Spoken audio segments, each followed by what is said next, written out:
Bismillahirrahmanirrahim.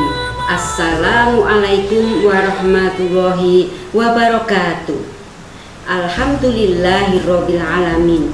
Innal hamdalillah nahmaduhu wa nasta'inuhu wa nastaghfiruh wa na'udzu billahi min syururi anfusina wa min sayyiatil a'malina. May yahdihillahu fala mudhillalah wa may yudlilhu fala hadiyalah. Asyhadu an la ilaha illallah wa asyhadu anna Muhammadan abduhu wa rasul. Qala Allahu ta'ala fil Qur'anil Karim, a'udzu billahi minasyaitonir rajim. Bismillahirrahmanirrahim. Tabarakalladzi biyadihi mulku wa huwa ala kulli syai'in qadir. Alladzi khalaqal mauta wal hayata liyabluwakum ayyukum ahsanu amala wa huwal azizul ghafur. Para pemirsa yang budiman, utamanya para ibu sholihah rahimakumullah, seiring rasa syukur kehadirat Ilahi Robbi di bulan yang penuh berkah dan rahmat ini, di bulan suci Ramadan, di tengah pandemi COVID-19 ini, kita masih dikaruniai kesehatan, keselamatan, dan kenikmatan iman serta Islam. Saya ucapkan selamat berjumpa dalam naungan dan ridhonya. Sholawat serta salam semoga tertumpah pada junjungan Nabi Agung, uswah hasanah kita, Nabi Muhammad Sallallahu Alaihi Wasallam, yang syafaatnya selalu kita nanti-nantikan dengan penuh harapan. Semoga kita termasuk pengikut-pengikutnya, termasuk umatnya yang masih istiqomah menjalani sunnah-sunnahnya. Kali ini saya akan menyampaikan kajian sederhana dengan tema ujian. Dalam Islam, kesenangan hidup, kebahagiaan itu adalah ujian. Kesengsaraan hidup, penderitaan itu juga ujian. Itulah indahnya Islam. Sehingga ketika kita mendapatkan kesenangan, mendapatkan kebahagiaan, maka kita wajib bersyukur. Namun apabila kita mendapat kesengsaraan, penderitaan hidup, mendapat cobaan, maka kita harus bersabar. Saat ini kita sedang mendapat ujian dengan mewabahnya pandemi COVID-19 ini. Betapa tidak, setiap saat perasaan kita diharu biru dengan berita bertambahnya saudara-saudara kita yang telah dipanggil oleh Allah lantaran terkena virus corona. Setiap hari kita ditemukan dengan berita-berita yang tragis yang seharusnya itu telah dapat meluluh lantakkan kesombongan dan egoisme kita. Ada satu hal yang perlu diingat, bahwa tiada satupun kejadian tanpa sepengetahuan Allah Subhanahu wa Ta'ala, tanpa seizin Allah Subhanahu wa Ta'ala. Bahkan tak sehelai daun pun jatuh tanpa sepengetahuan Allah Subhanahu wa Ta'ala. Surat Al-An'am ayat 59. Insiden yang cukup tragis ini, COVID-19 ini juga terjadi sudah seizin Allah Subhanahu wa Ta'ala.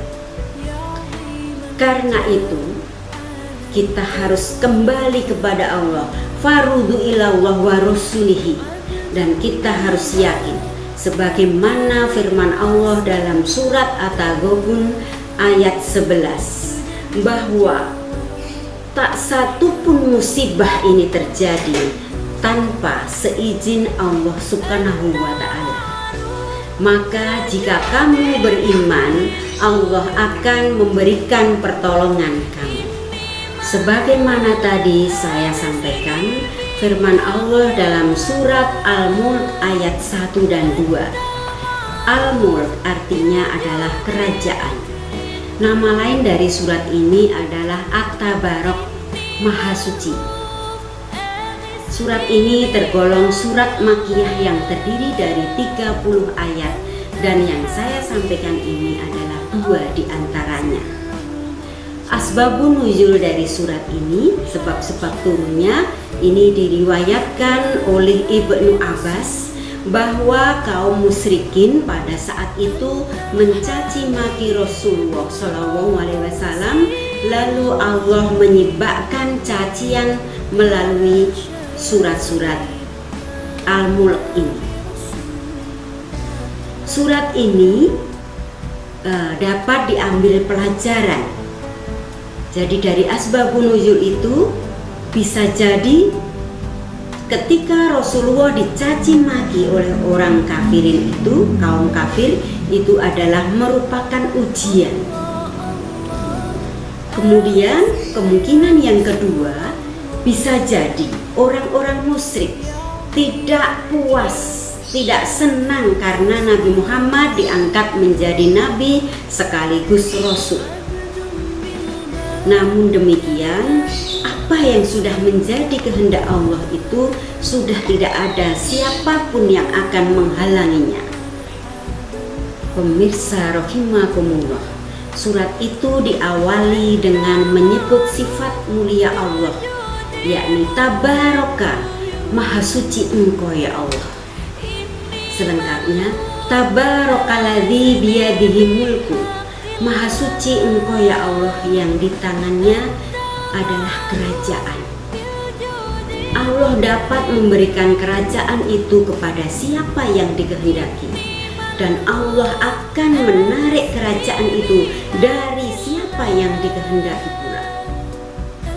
Ketika Allah akan memuliakan seseorang atau akan menghinakan seseorang, maka sudah tidak ada yang lain lagi yang dapat menghalangi. Wa huwa ala kulli syai'in qadir, dan dia maha menguasai segala sesuatu yang ada di langit maupun yang ada di bumi. Segala sesuatu yang terjadi di langit dan di bumi, semua atas izin Allah.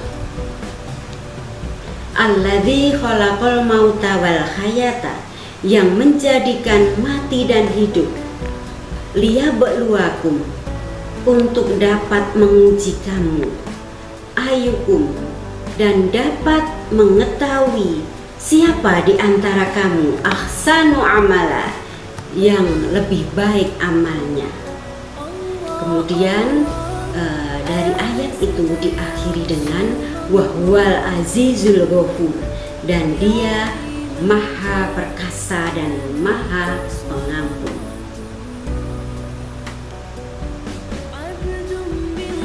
Satu-satunya harapan bagi peserta ujian adalah lulus. Begitu juga kita semuanya pasti menghendaki lulus dalam menghadapi ujian ini. Lalu bagaimana supaya kita lulus menghadapi ujian ini? Yang pertama, kita harus ikhlas menghadapi dan menerima ujian ini. Setelah itu, kita sabar dan tidak melupakan kewajiban kita.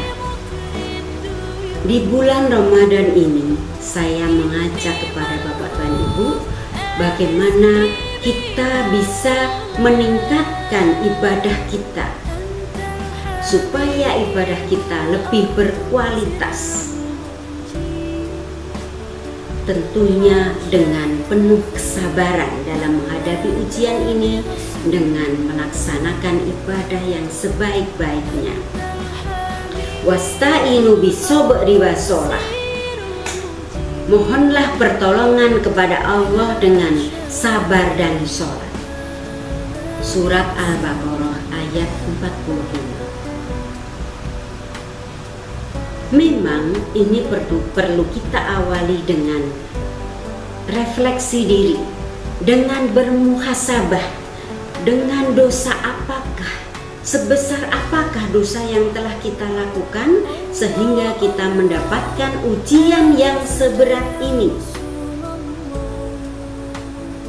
Lalu, sekarang kita telah menyadari bahwa ini datangnya dari Allah, kita sudah belajar untuk sabar dan melaksanakan ibadah dengan baik, dan kita jangan sampai kita berputus asa. Wala tayasu min rauhillah, jangan berputus asa dari rahmat Allah, karena tiada putus asa dari rahmat Allah kecuali kaum kafir. Surat Yusuf ayat 57. Para pemirsa rahimakumullah, ketika kita mengikuti ujian, pertama kali kita harus mentaati tata tertib ujian itu. Kali ini hendaknya kita juga mengikuti ketentuan-ketentuan pemerintah yang disampaikan melalui Badan Penanggulangan COVID-19, yaitu berupa protokol kesehatan. Antara lain adalah lockdown. Kita harus membatasi akses keluar masuk dari tempat tinggal kita. Social distancing, kita menghindari adanya kerumunan orang. Physical distancing, jangan bersentuhan satu sama lain. Berarti kita harus ada jarak antara kita dengan yang lainnya. Untuk itu, bagi saudara-saudara kita yang bekerja, diharuskan untuk dapat melaksanakan bekerja dari rumah atau work from home. Bagi adik-adik kita, anak-anak kita yang masih sekolah, masih kuliah, masih menuntut ilmu, diharapkan dapat belajar dari rumah atau learning from home. Jadi, seandainya itu nanti kita langgar, maka kita akan tahu akibatnya. Bisa saja kita bisa tes dari untuk bisa melangsungkan mengikuti ujian ini. Bagi kita, ibadah dari rumah. Ujian dilakukan ketika seseorang akan meniti grade yang lebih tinggi.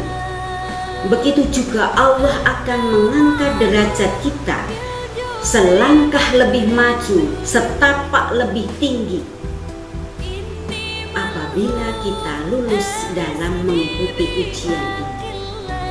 Semoga kita lulus dalam ujian ini dan layak mendapatkan peningkatan derajat yang mulia di sisi Allah Azza wa Jalla.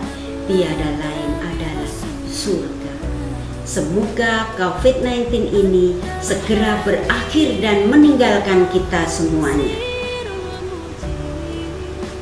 Demikian yang saya sampaikan. Semoga bermanfaat. Mohon maaf atas segala kesalahan. Terima kasih. Salam sehat. Assalamualaikum warahmatullahi wabarakatuh.